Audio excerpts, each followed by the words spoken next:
is the pernicious purveyor of preposterous pomposity, the king of Connecticut, Matt Granahan, here once again at Berman Law Group and the Berman Team Studios.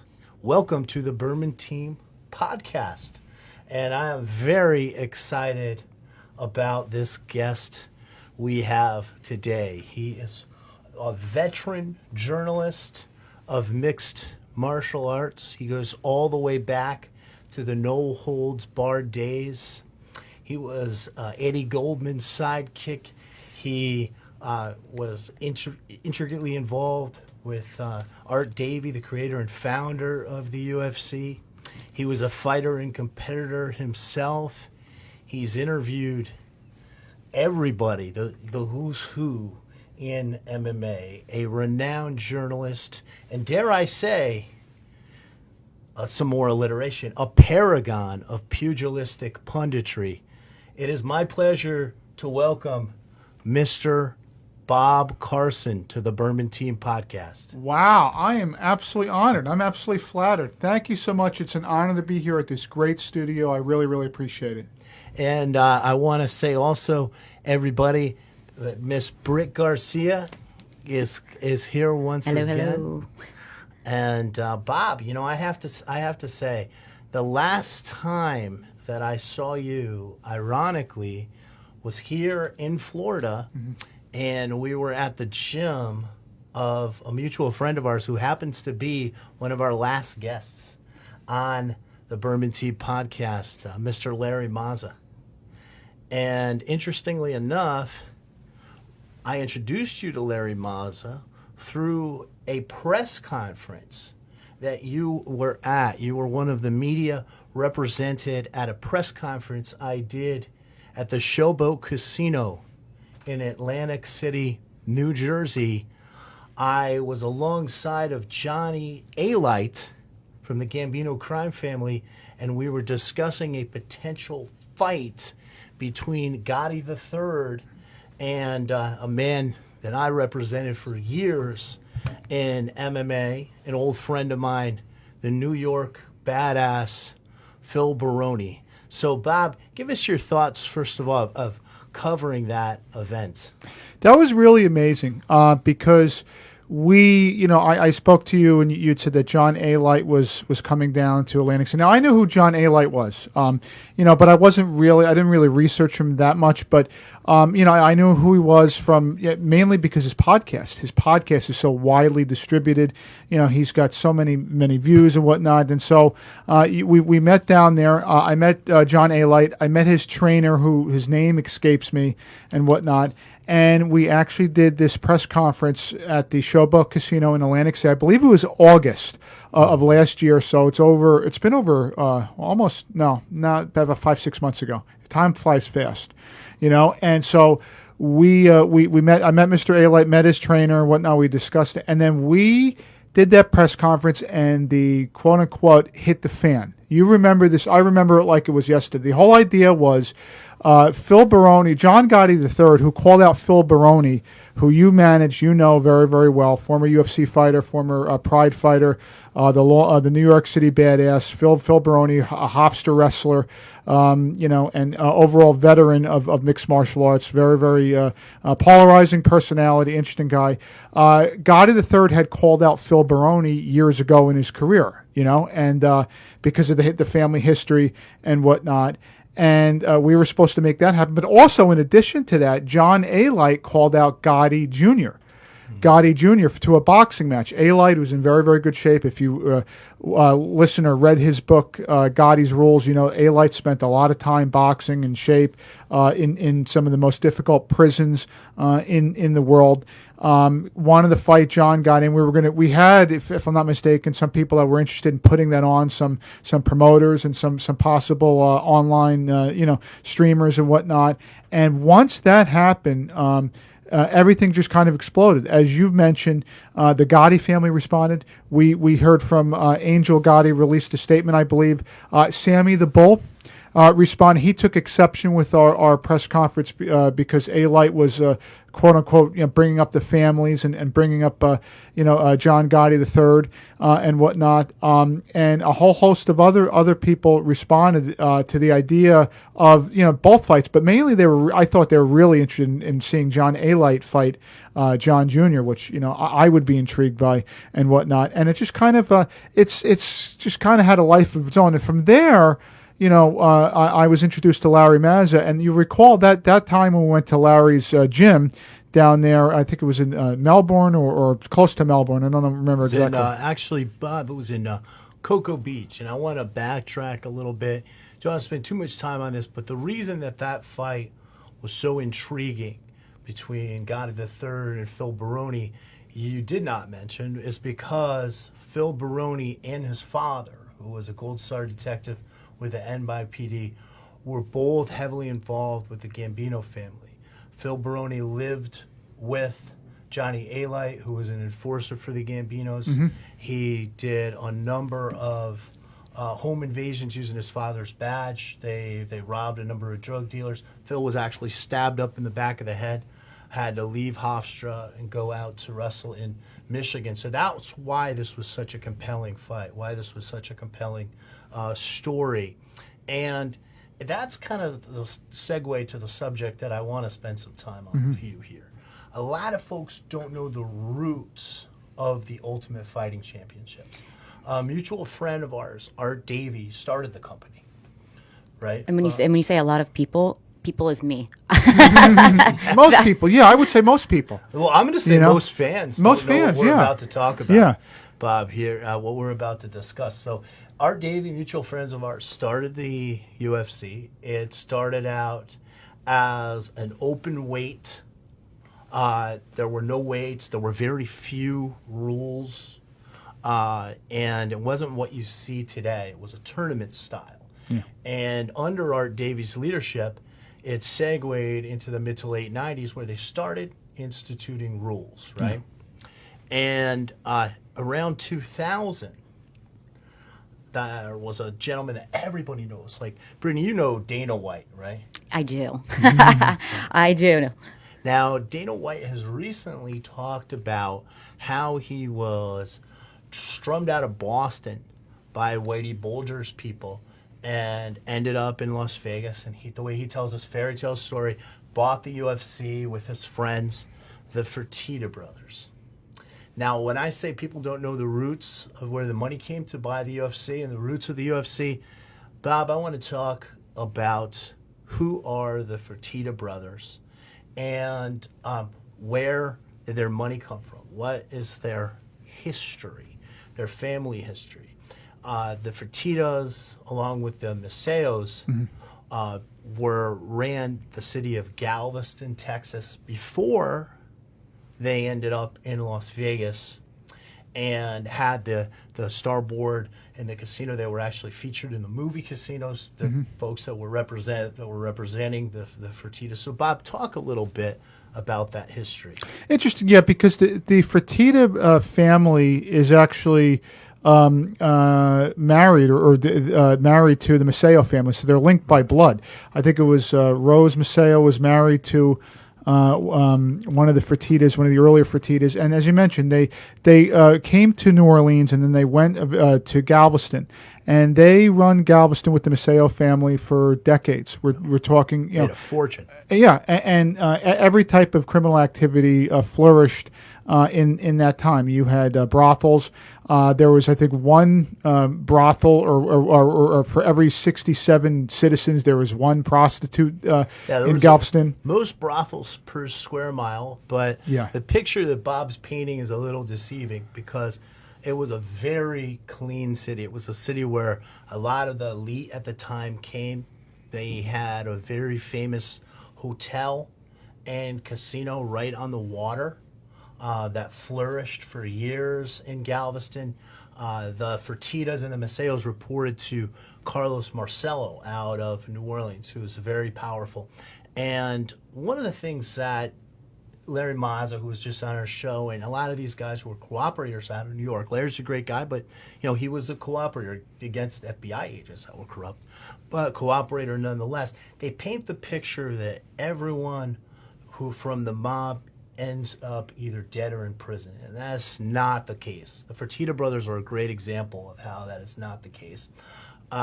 They ran Galveston in the sense that they ran law enforcement, they had control over the judges there for decades, and they kept that city pristine and clean.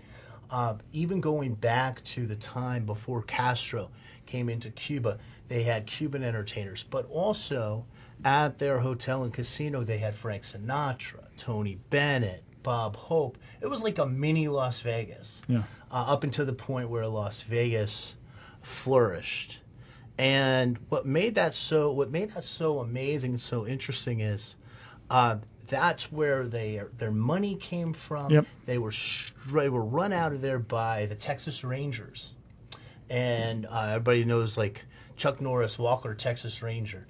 And the Texas Rangers had some corruption there as well. The old saying, like Phil Baroni Sr. says, if you want to be a gangster, it's best to get a badge. There was a lot of commingling with the Rangers, and then they ended up having some falling out, and there was the same activities going on years later in that city after the mob left and the Fertittas left.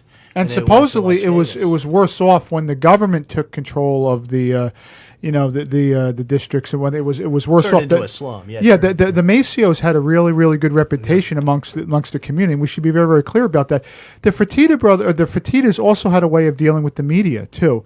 I don't know if you guys are aware of this, but Anthony Fertitta was actually convicted of bribery, assault and bribery, on a Time Life reporter who took pictures of one of the Fertitta's establishments there in Galveston, and then he knocked the reporter down to the ground and then tried to bribe him, and he was ultimately convicted for that. And then, of course, you had Frank Jr., Frank Fertitta Jr., who has a really fascinating, very interesting story. Once they were moved out of Galveston, they went to Las Vegas, and Frank Fertitta Jr. Worked every job in the casino industry, and ultimately worked his way up, to owning a casino and starting a casino. And then he had multiple sons: Lorenzo Fertitta, Frank Fertitta III, Tillman Fertitta, and whatnot. And these individuals are very, very powerful players in Las Vegas, in the gaming community, and of course, in sports with the UFC. We'll talk about Lorenzo Fertitta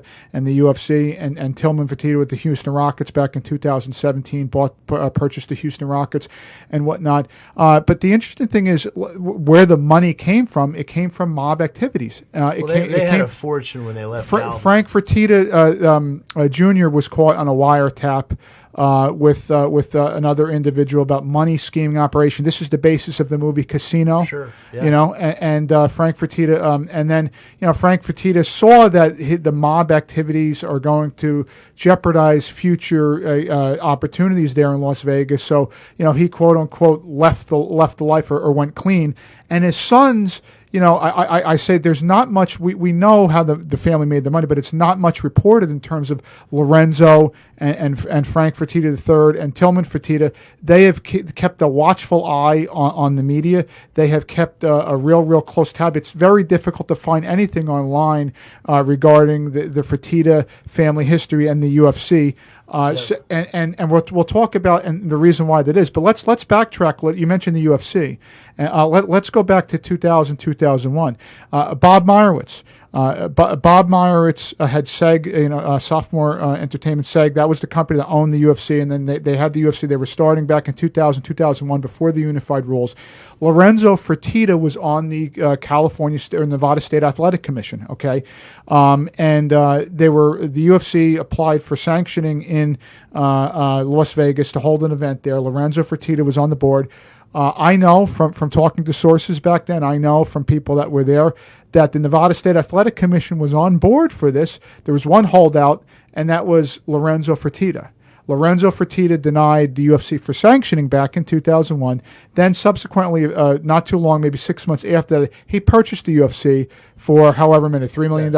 So Bob, right there, just to kind of slowly break it down, what Bob is saying is he used his position Yeah. in government to devalue the company he was purchasing. Absolutely. Okay, so let's talk some numbers here, Bob. Yeah. He purchased that company for $2 million, right? Which sounds like a lot of money, right? Come 2000, so that was in 2000. Come 2016, he sold the company for $4.2 billion to Endeavor. And if you all watch the show, Britt, if you know the show Entourage? I do. Everybody loves Entourage. Entourage, you know that Ari character? Yeah, of course. Ari Gold. Ari Gold is actually based on Ari Emanuel, who runs Endeavor, the company that now owns the conglomerate that now owns the UFC. So there's Didn't know some that. Fun interesting. fact. Learn something new every day. And I wanted to talk to Britt because Britt, you remember when Larry was here, and he talked about the situation with Greg Scarpa and him being involved with the FBI and actually having a badge. And we didn't get into a lot of the stuff that Greg did Right. as far as going down to Mississippi and dealing with the Klan and all of that on behalf of the feds. But it's interesting how they get into government and then use their position to better themselves. It's actually pretty fascinating. All the stuff Yeah. that actually, his entire story was interesting, I should say, and intriguing. Yeah. Can't get my words out today. But I will say, yeah, one of the craziest things I think that he was talking about was law enforcement and the government and everyone kind of almost like being like an inside job more or less, and which is not really that hard to believe, to be honest, especially nowadays too. It's like you can't trust anybody. Actually, don't want to get into politics or anything, but government these days too, that's can't right. trust them. We know now, how corrupt the FBI is more Yeah, in of course. in recent years. And Scarpa was an FBI informant for years, And he had a badge, yeah. And how is that possible? Like I was listening to an interview with another associate of Larry's who said, if anybody suspected Scarpa of being an informant, he would kill somebody. And then they would say, okay, he's not an informant, he just killed somebody. Yeah. So the FBI allowed him, the government allowed him to kill people. Yeah, well, like our government doesn't kill people. Yeah, right. Yeah, right. Right. Wink, wink. And this is all right, and so the UFC was they really increased the value. They sold everything for $4 billion, $4.5 billion. Lorenzo Fertitta walked away in the sun. His brother. I'm not sure if Frank Jr. is still alive, but his brothers are flourishing. They're involved with a lot of charity activity and whatnot. But let me just. I want to backtrack about some of the media because there was some media reporting back at the time. There was a website years ago. It was called Fight Sport, and Dana White used to call Dana White BLAF, built like a fighter, because how Dana White acts like a fighter. Yeah. That's an acronym they came up from. Fight Sport was sort of a troll website, but it had some legitimate stories there. Some people, and they were reporting on the Fertitta family connection back then. And Dana White got livid. Dana White saw some of the posts on Fight Sport and called up a friend of mine who's well known in the journalists and say, leave the old man out of it. That's Anthony Fertitta. Leave the old man out of it and whatnot. And my friend's like, listen, I post under my name. I don't post under a pseudonym name. So you could see even going back to 2000 when the internet was in its infancy and there was really no such media. So Bob, on that point though, Yeah. He didn't just say leave the old man out of it. He exerted some power. In not allowing them access to the events. And if you're a fight media and you don't have access to events, you're like a loser. You have no. It was the power he exerted. He did, and he yielded that power. I know Dana White is not in charge anymore of the UFC press pass. They wouldn't even send me a press release for years. Would not even send me one. Not even a press release, let alone grant access to these events and whatnot. And Dana White relinquished for the years, but for years, Dana White and the UFC would restrict access. Would kind of use their power to say, if you're not compliant with us, if you're going to say stuff that we don't like about the family history before all these acquisitions, before there was a lot of money to be, now everything's pretty much been said. Everything's been said. All this has been said. But that's how the mafia does things. That's how the mob uses force by not using force. Well, let's talk about that here, Bob, and I'm going to share this. This is inside stuff that you're not going to get anywhere else. All right. Other than the Berman Team podcast. So I I managed a fighter who was a teammate of mine who was a phenomenal wrestler.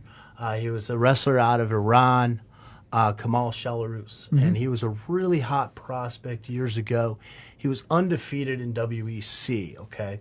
UFC purchased WEC, and they signed Kamal, and I got him on a contract. Now, you would think, Britt, right, this is UFC, right? You think that it's going to be big money. Now, it was some years ago.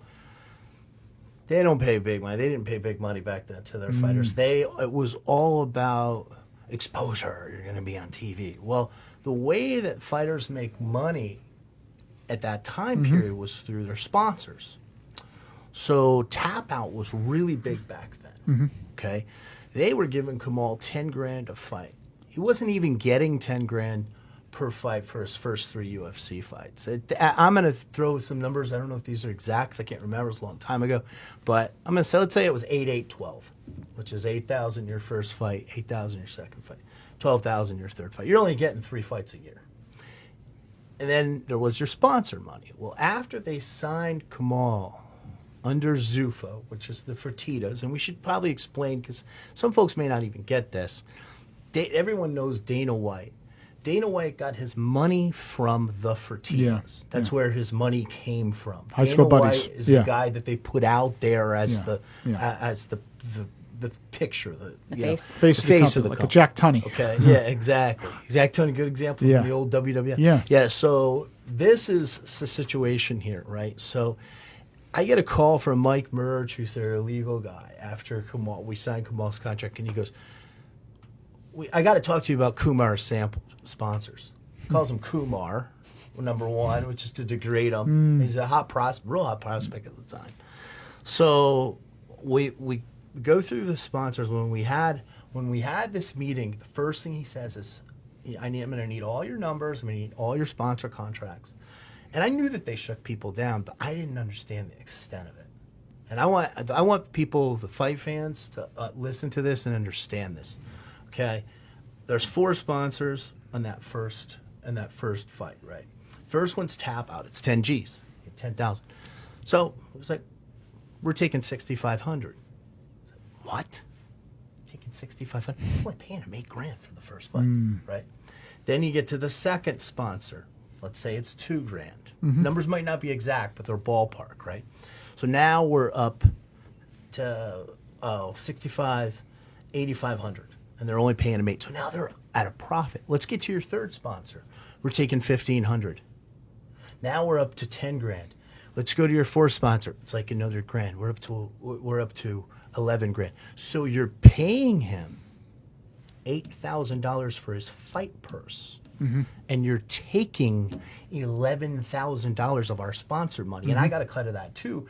So it was pissing me off just as much. So I did this on my old show, Art Davie, the creator and founder of UFC, and I went through a fight card up to the co-main that not only had they not paid a single fighter, but they had a surplus of, again, ballpark, over $50,000, okay?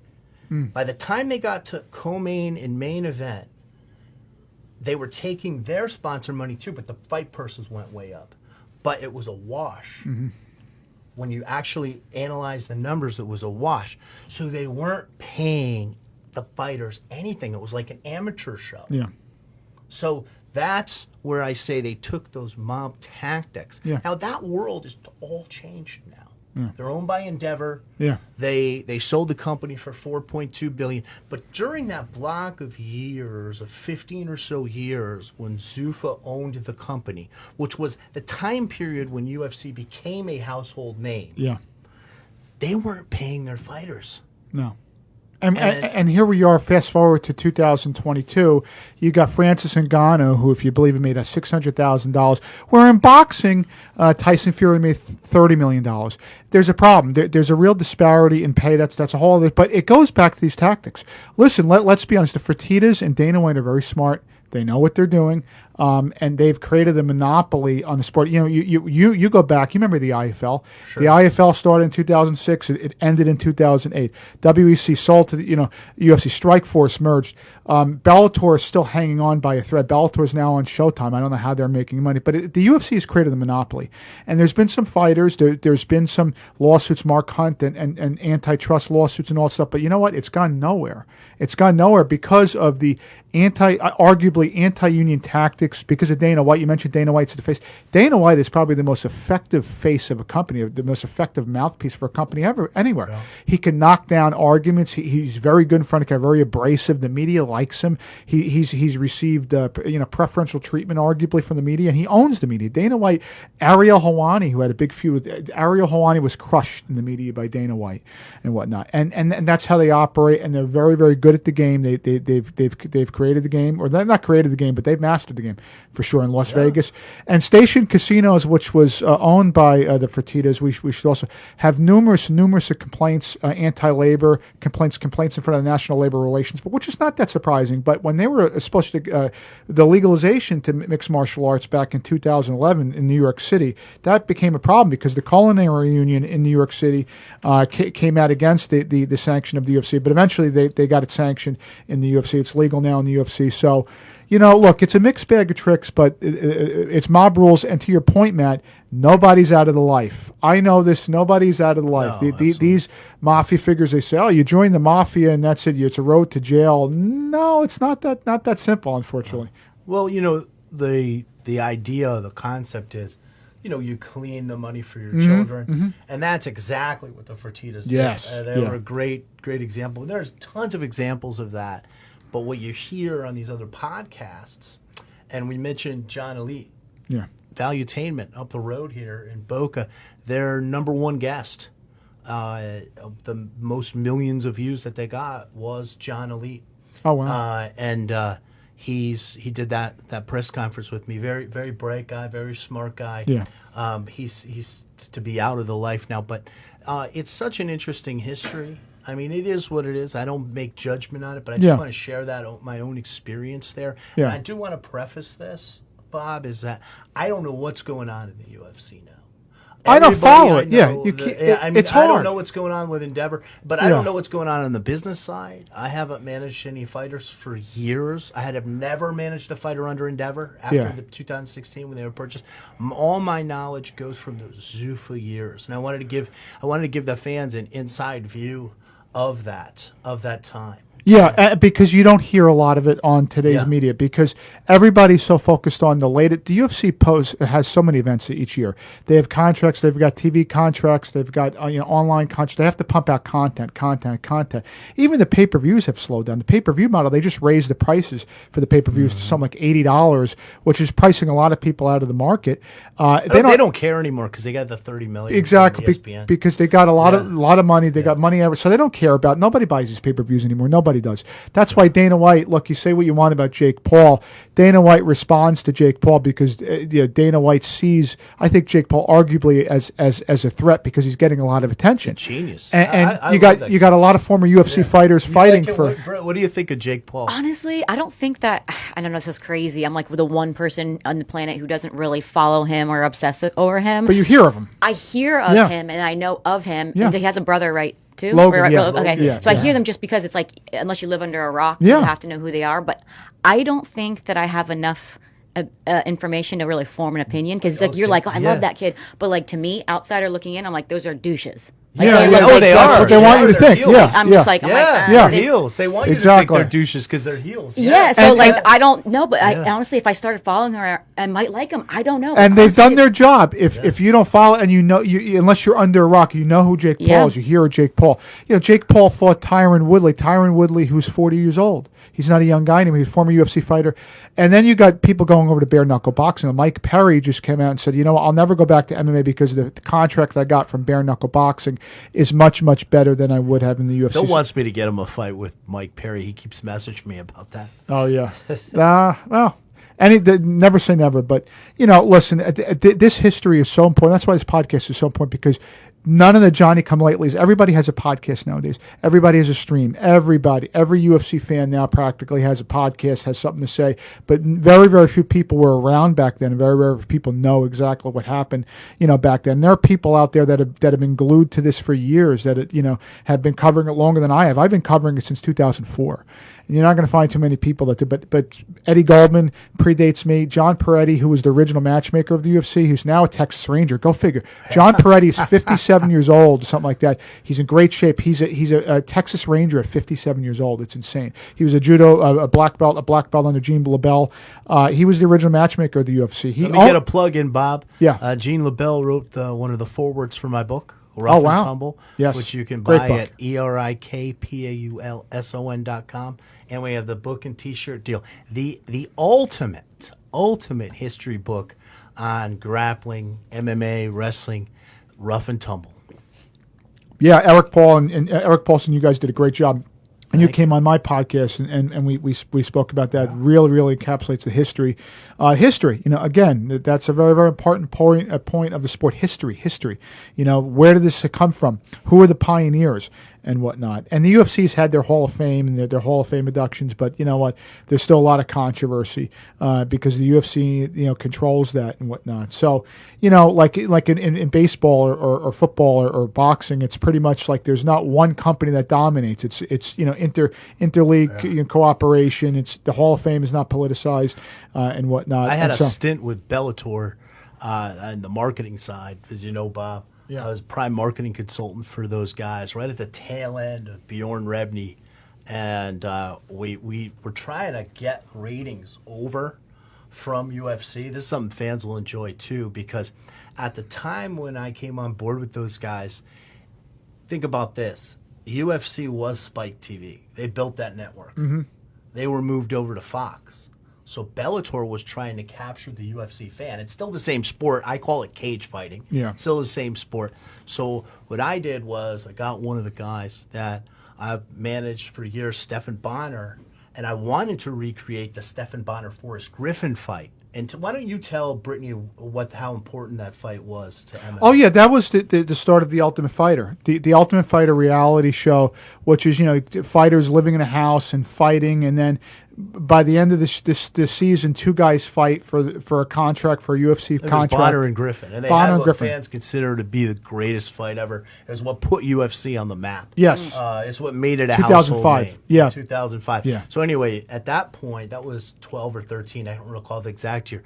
But when I was with Bellator, I wanted to recreate that fight. We couldn't pull Forrest over from UFC as much as we wanted to, but we took a guy who was in the news a lot because he was dating Jenna Jameson, and he was a big name, Tito Ortiz. Mm-hmm. And Bonner worked his magic. Yeah, I remember cut that. a better promo than anybody great. in With pro Justin wrestling. McCulley. Yeah. With Justin McCulley in the mask. There, yeah. You were there, set him up in the ring, and we got the fans' attention. We got the UFC fans' attention. Yeah. And brag on myself, the only time ever that Bellator has beaten UFC head-to-head in the ratings. We were both on TV that night. We killed them in the ratings. And that soon after that, Coker came in, and I was no longer part of that company. But for that brief time period, we kicked UFC's ass. I was there that night in Connecticut, and I think that was the best in-ring thing I've seen in MMA. That was great. Explain that to Tito. me. Yeah, so basically, Stephan Bonner came in. Explain that to Brittney, please. So Stephan Bonner came in. He had a suit. Stephan Bonner is very intelligent, very, very well-spoken guy. He's a big guy, 6'4". He's commanding presence. And he had somebody with him, a masked gentleman in a black suit and whatnot. And they're in the ring, and there's all this suspense and whatnot. And then Tito's in the ring, and then he takes the mask off, and it's Justin McCulley. Justin McCulley was a former UFC fighter, also a training partner of Tito Ortiz. And they were both, Stephan Bonner's like, the reason why you all like him, he's talking to the fans, is because you don't know him. And they started to rag on Tito, and Tito lost his cool. Tito called Justin McCulley a drug addict, and then he lunges in him, and Justin McCulley gets him in a bear hug, gets him in like a tight waist, and was about to suplex Tito. And then subsequently, Tito and Stephan Bonner fought for Bellator, which I thought was a close fight. I thought Stephan arguably could have won that fight, but Tito got the decision, and that was it. But it was really the first kind of WWE in-ring promo in the WWE in Bellator that I've seen that was that good. And it was fantastic. And then speaking of Stephan Bonner and professional wrestling, Bob, did you ever see the tag team match where I teamed up with Gina Carucci, the Strong Island Lolita, to take on Stephan Bonner and Summer Steel, the Buns of Steel? Yes. One of the greatest mixed tag team matches ever. It's a man of many hats. Yeah, so Bonner I brought into pro wrestling. He was dying to be a pro wrestler. And he's wanted to do that Macho Man elbow from the top rope that he hit me here, broke our friend Kenny Lester's orbital bone with that move. But he is recuperating now from a pro wrestling injury. So pro wrestling can be pretty dangerous. And if I could just go back, just some things with the UFC and some of their dealings and their shadiness. The octagon, they coined the term, they copyrighted the term the octagon, which originates from California. And there was a guy that I interviewed named Patchell, Greg Patchell. He claimed to invent the octagon. He held shows in California. He was married to Prince's wife, Athena, or something like that. He was a very, very interesting character.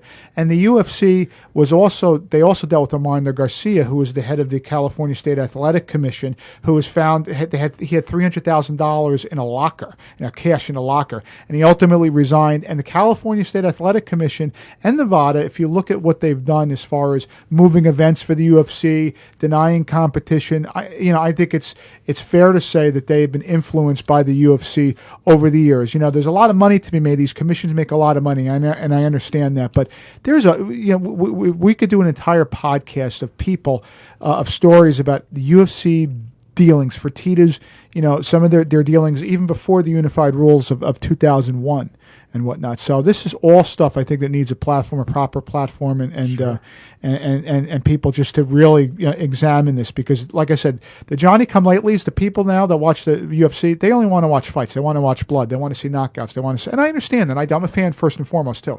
I love fighting. I do. But you have to know the history. You got to know Dana White, the Fertittas. He was chased out of Boston by Kevin Weeks. He was Dana White was a boxercise instructor, and he also managed. Yeah, he's getting chased out by Whitey Bulger's boy, and he claims just he's a character. Dana White has never fought. He claims to have been an amateur boxer. There's no record. I'm not saying he can't fight, but fight, Dana. I mean, come on. Have an amateur boxer. He was supposed to fight Tito Ortiz. Now that was hilarious. Yeah. That was like Stone Cold Vince McMahon, where they did that whole thing with Tito, and that was one of the ones. If you go back and watch my old podcast, King's Court, where I'm talking to the Spike TV executives when I was in marketing for them about that whole deal.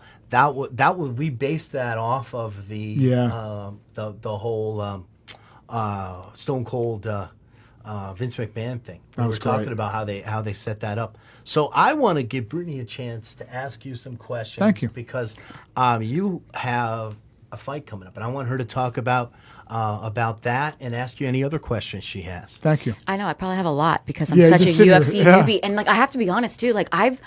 I've never really gotten into UFC, and another one of those things. I swear I don't live under a rock, but I've just when the big fight's on, people are like, "You watching the fight this weekend? You know this?" I'm like, "What fight? Who's fighting?" I have no clue. Yeah. But I do. One of the things I do find really fascinating is why people get into the sport to begin with as an actual athlete. It's like, all right, you're just going to be taking blows and taking punches and just getting literally beat up every time you step into the ring. It's like, what makes you want to do that? That is a that's a great question. For me, look, and your point is well taken. It's a risk versus reward type thing. The human brain is not meant to be hit. It's just not meant to be it. And you're going to suffer permanent damage. There's no question about it. You have people like Mike Tyson, Tyson came out and says, every day I lose something. Every day, every decade, I'm a shell of myself because of the punches I've taken. So, it's not sustainable. I think for even the fight, even if you make it to the UFC, even if you make it to Bellator is lesser competition than the UFC. I mean, the UFC has a monopoly. They have over 600-700 fighters. They have the best fighters. No question. You can't deny it. Bellator is, a league where they got some good fighters, but it's not UFC level competition. Even if you make it to the UFC, even if you're fighting on television, you're making maybe 40, 50, 60,000. It's not worth it. Right. And that actually, even hearing what they were paying them, back in the day, and it's almost like you're losing money, and you're just like, why do people do this? It's just fascinating. I'm going to tell you something here that's interesting, because I've competed, Bob's competed, and the two guys that are the biggest names in UFC right now have never competed. Dana White and Joe Rogan. Oh, that's a brilliant point. Yeah. Joe Rogan, hundreds of millions of dollars, God bless him, and Dana White, who paid $50,000 to have his driveway. Somebody put snow on his driveway. I'm telling you, Dana White's a charitable guy. He's a personable guy. He does a lot for charity. Dana White. He's not. I don't think he's a bad guy. But Dana White's got money. What do they say? FU money. He does. Yeah.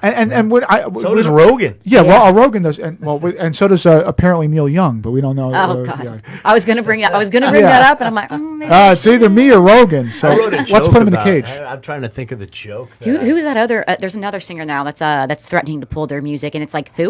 Joan Baez. Yeah, we're that like, no one's who? thought about in 50 years. I know, right? I can't even tell you one song she has. It's kind of embarrassing, you know what I mean? It's like Joe. Isn't he like the #1 podcast in the country right now? So yes, kind of crazy, but I'm just gonna. I mean, besides the Berman team podcast, so I won't make any any analysis of it. Just to say that I personally thought Neil Young had passed away. I thought he was dead. Yeah. And then I saw him, and it looks like he died, and they forgot to bury him. Somebody posted a picture of Trump. I don't know if we could. Can we curse here, or can we be vulgar or no? No. Okay. Keep it clean here, Bob. Okay. Well, I'll explain the joke, and there's ladies in the room. Yeah. Come on. Somebody posted a picture of Donald Trump hugging Neil Young and said, "Now Donald Trump has officially touched a." Oh, grabbed a pussy. Yeah. Oh. Well, that's a cat. That's not a bad word. Okay. Listen, I want to be G-rated or PG. That's a cat. But to your point, to your earlier question, it's not sustainable. It's not efficient unless you have a real shot of becoming in the top, 1/10 of 1% of 1% of fighters out there, which is very, very, very, very difficult. And let me tell you this too, Brittney. I mean, I managed a number of guys that were names. Like one just called us. They had several when we were sitting here that were big names, world champions. Yeah. And a lot of them don't have a pot to piss in right now. Yeah. And I mean, I only competed at the Bush League level and managed guys. And I'm telling you, it's not like the NFL. It's not like Major League Baseball. No. It's a big difference where those guys have pensions. Yeah. It is not something I would ever recommend, Yeah. To anybody to pursue as a career. Yeah, and then on the flip side of things too, I also find it fascinating that the fans of UFC, because it's like I can't sit there and watch someone get beat up and I'm not like squeamish or anything like that. I'm just like, I don't know. I'm like, this is crazy that people like get so much enjoyment out of seeing people It's hurt. like a tribal. It's like a gladiator days. You have this gladiator theme, and people still feed into that. Two guys, fighting to the death on some sort of battlefield. And the UFC, if you listen to some of the music, particularly during Meyerowitz, they have that music song when they're introducing the fighters. The octagon. You've got the the medieval looking figure that used to be on the octagon cage, the octagon canvas.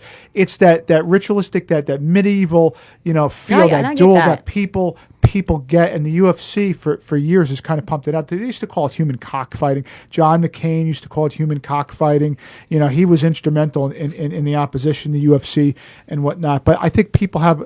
But you know what? To your point, people are less interested, I think, nowadays, because the UFC's put like a wall between them and the fans. You got to buy ESPN. You got to buy the pay-per-views. And it's a lot of money. And it's difficult. Not everybody has money to buy. No, and I'll tell you on. Beyond UFC, at the grassroots level, these promoters lose their ass. They're not making money. Like I've worked for local promoters like RFC down here in Tampa, 864 Fighting Championships, Strike Off, which ran some of the same venues as the UFC. And outside of just fighting, I worked for them.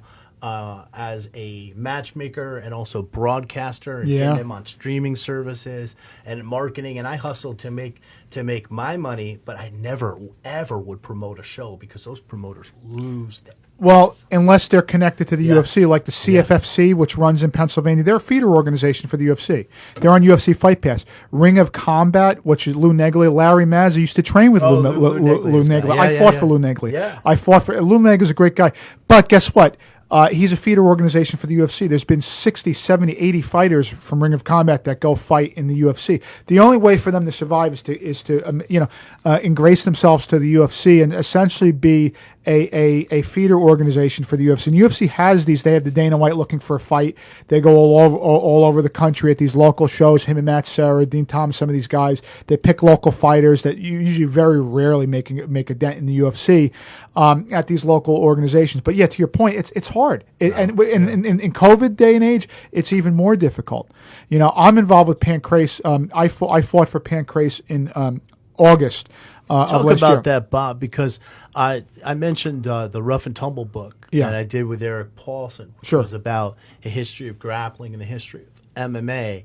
And Pancrase is a little different than what now they call MMA. Yes. Pancrase has a different rule set. Yes. So I want to explain that too. Sure, absolutely. So there's different Pancrase organizations. You still have the Pancrase in Japan running. Then there's Pancrase Hybrid Wrestling. Then there's another Pancrase organization, I think, in Colorado. The original Pancrase rules is what you fight. Yes, the original Pancrase rules, which is one 15-minute round, open palm strikes, kicks to the head and to the body, and submission to the ground. So once it's on the ground, open palm strike, same rules on the ground, no heel hooks, and there's rope escapes. So open hand, you can't close your Right, fist. right, right. Which is They more, don't wear gloves. yeah. So it's not, That much I do know. Yeah, no, and it's more safer than close than bare knuckle. You see people doing bare knuckle boxing, and there's rope escapes. So this has its origins in Japan, as Matthew mentioned. You had several Pancrase fighters like Bas Rutten, like Ken Shamrock,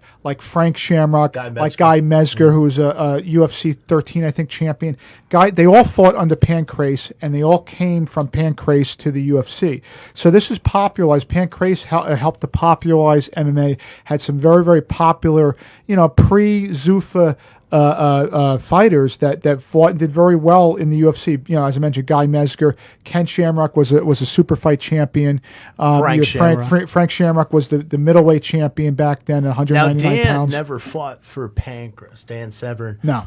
But he did compete with the UWFI, which was kind of, I don't want to get too much into the weeds, but MMA kind of came out of professional wrestling in Japan, because you had UWFI where they were what they call like strong style matches, where they were still scripted finishes, but they were still fighting for position. And then they started Pancrase, which was supposedly all shoots or real fights. Some of them weren't, but nonetheless, that's where the sport of what you now call, I don't like to make the term mixed martial arts. That's another, but that's where the sport of the mixed fighting kind of came out of pro wrestling. Antonio Inoki against Muhammad Ali, Gene LeBell against Milo Savage. You can read about all of that in my book. Yeah, and just to, I don't want to belabor this, but real quick, the term mixed martial arts, where does that come from? I hate that. That even is under debate. John Peretti, the original matchmaker, who I mentioned earlier, he was an actor, author. I've interviewed Peretti several times. Fascinating guy. He has documentation that he coined the phrase mixed martial arts going back to like '96. But then John McCarthy, who's with Bellator, said, no, I coined it. So this is like nobody can trace the UFC. Dana White and the Fertitta certainly did not coin the phrase mixed martial arts. So they'd copyright it if they could. Yes, they probably have already. Who knows? Yeah. So, Brittney, what else? What else intrigues you about this guest, Mr. Carson? Honestly, I feel like I have so many questions just because I'm such a newbie, I guess, with the UFC and everything. But let me ask a really just. Off the wall. I don't know if you ever get asked this, but I guess, is there a fight that you've had, or maybe an injury or something that stood out to you, like, man, that was painful, that was brutal? Obviously, I'm sure it's not fun, and I'm sure it doesn't feel good, but is there one that maybe stands out, like, oh shit, that was bad? There's two, actually. There's one I fought on short notice, a guy who used to train with Phil Baroni at a place called Belmore Kickboxing Academy under Keith Trimble. And Keith Trimble, I believe John Gotti III trains, he trains with Derek Panza. But Keith Trimble and Belmore Kickboxing Academy, they had Jay Haran, who was a former title contender, fought George St. Pierre. Phil Baroni trained at Belmore Kickboxing Academy briefly, and a guy who was Jay Haran and Phil Baroni's roommate. I fought a Long Island guy in 13. I fought him on like 2 weeks notice. and I got cut up bad, and I actually lost my license. I'm not ashamed to admit this, but the Nevada State Athletic or the New Jersey State Athletic Control Board suspended my license because I just was not prepared. That fight, I also fought one of Matt Serra's guys. Matt Serra, who's I think he does the podcast with Jim Norton, the UFC podcast. That's still going? I don't know. That's a good question. Yeah. Very good question. But Matt Serra was a colorful guy. He was a former UFC welterweight champion. Matt Serra, I fought one of his guys, and that was my highlight of my pathetic MMA career. I actually went the distance with against one of his guys who I was not supposed to go the distance against. So those two fights stick out. Look, I never took any beatings because I'm not too entrenched in it. I do it as a hobby. The reason why I do it is to push myself. Right. I used to be 350 pounds. I lost a lot of weight. And for me, like competing where I can do, whether it's boxing, whether it's pancrase, whether it's grappling, where I can, it's part of my journey. It's what I enjoy to do, So I'm not like really, like I wouldn't even, I mean, I am a fighter, but like I'm not like, I'm not 20 years old. I'm not 25 years old. You know what I mean? So I do it sparingly. You are fighting a younger guy. That's a good point. What's going on with that? Yeah, I have. There's a fighter who fought on the same card as I did in Pancrase, Neoblood back in August, and there was a bunch of people that fought on that card. Some Bellator vets that fought. Julio Aguilar fought on that card. Dave Potter, and Chris Lyons, who's or goes by Chris Ravens, undefeated MMA fighter at Texas, and Manny Hernandez, who manages Liz Carmouche, managed Pearl Gonzalez, managed Alimile McFarlane, the former Bellator women's champion. He fought on that card as well, and his name is George Mackay. He's a Philadelphia fighter. He's a relatively young Albanian fighter. He has combat fighting experience. He's a brown belt in jiu-jitsu. He has MMA. I believe he's done some stuff for the Universal Fight League in Philadelphia. He's just encyclopedia. Him and I sparred a few times, and we're going to be fighting sometime. They're talking about Madison Square Garden. They're talking about Madison Square Garden as a possible venue for this. George and I are the same weight. He's about 180 plus pounds. I'm about 185. We've sparred, and he's got a podcast of his own, and we're going to be fighting sometime soon. And it's sort of going to be the younger generation versus the older generation, the Rocky versus Drag. I've been told I look a little bit like Sylvester Stallone. I don't know, but he is very, very familiar, very, very Drago-like, and it should be an interesting fight when it happens. That is awesome, Bob. Man, I want to thank you for coming on. Brittney, you have anything else for Mr. Carson? I will. I guess I'll have to tune into that fight then, since I know you now. So maybe you could be. You know what? Maybe you could come out as part of the corner. Maybe. Yes, maybe. Absolutely. It would be an absolute honor. And for anybody out there, we got to get you TBT branded when you come out. Oh, yeah, for sure. Out to the Madison Square Garden. We need to get a big TBT banner and TBT fight shorts for you. Yeah. Absolutely. Anybody, if you want to friend me, Instagram.com/Bob Carson MMA, Facebook.com/Bob Carson MMA. I'm happy to talk, and Matthew and I will have some things going forward, and it's going to be a busy 2022 for the Berman team, for Matthew, the King of Connecticut, Granahan, and Bob Carson. You can bet on that. Thank you, Bob. That was outstanding, and thank you all for tuning in to the Berman Team Podcast. Have a great day.